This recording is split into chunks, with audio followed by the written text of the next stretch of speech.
خاموشی ایک بڑی عبادت ہے، بیکار باتوں سے بچاتی ہے اور عزت میں اضافہ کرتی ہے۔ سب سے بڑی دولت عقل ہے، سب سے بڑی مصیبت جہالت ہے اور سب سے بڑا دشمن نفس ہے۔ علم دولت سے بہتر ہے۔ علم حفاظت کرتا ہے اور دولت کی حفاظت کرنی پڑتی ہے۔ دوستی عقل والوں سے کرو، نادان دوست دشمن سے بدتر ہوتا ہے، کیونکہ دشمن کھل کر وار کرتا ہے۔ وقت کی قدر کرو، جو لمحہ چلا جائے وہ واپس نہیں آتا، اور جو وقت کی قدر نہیں کرتا وہ خود کو کھو دیتا ہے۔ غصہ عقل کو کھا جاتا ہے اور صبر ایمان کو بچا لیتا ہے، اس لیے غصہ پی لینا بہترین بہادری ہے۔ نیک لوگ کبھی تنہا نہیں ہوتے، اللہ ان کے دلوں کا ساتھی ہوتا ہے اور ان کے صبر کا اجر عظیم ہوتا ہے۔ دنیا کی محبت سب گناہوں کی جڑ ہے اور آخرت کی یاد گناہوں کی دوا ہے، لہذا دل کو دنیا سے آزاد کرو۔ سب سے مشکل چیز نفس کا مقابلہ ہے، جو اپنے نفس کو شکست دے دے وہی اصل فتح ہوتا ہے۔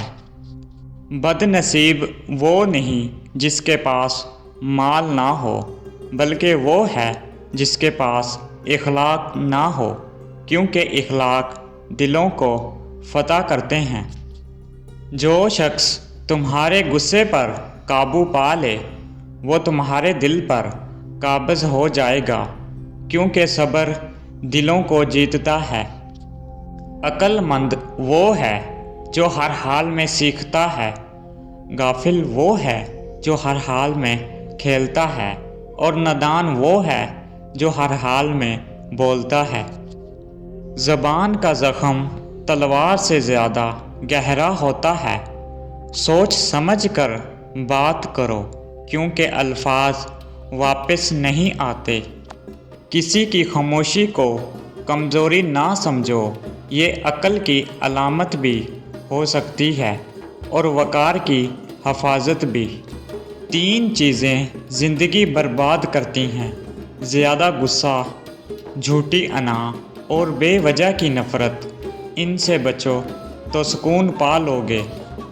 اپنے دشمن کو کبھی حقیر مت سمجھو، چھوٹا سا سانپ بھی زہر دے سکتا ہے۔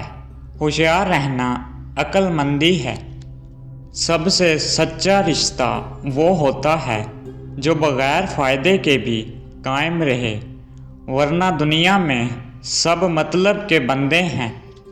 نماز ایمان کا ستون ہے، جو اسے قائم رکھے ایمان مضبوط رہتا ہے، اور جو چھوڑ دے وہ گمراہی میں پڑ جاتا ہے۔ علم حاصل کرنا ہر حالت میں ضروری ہے، جہالت میں عزت نہیں ہوتی اور علم بغیر عمل کے بیکار ہے۔ جو شخص تمہیں غلط سمجھے اس سے وضاحت مت مانگو، وقت خود گواہی دے گا۔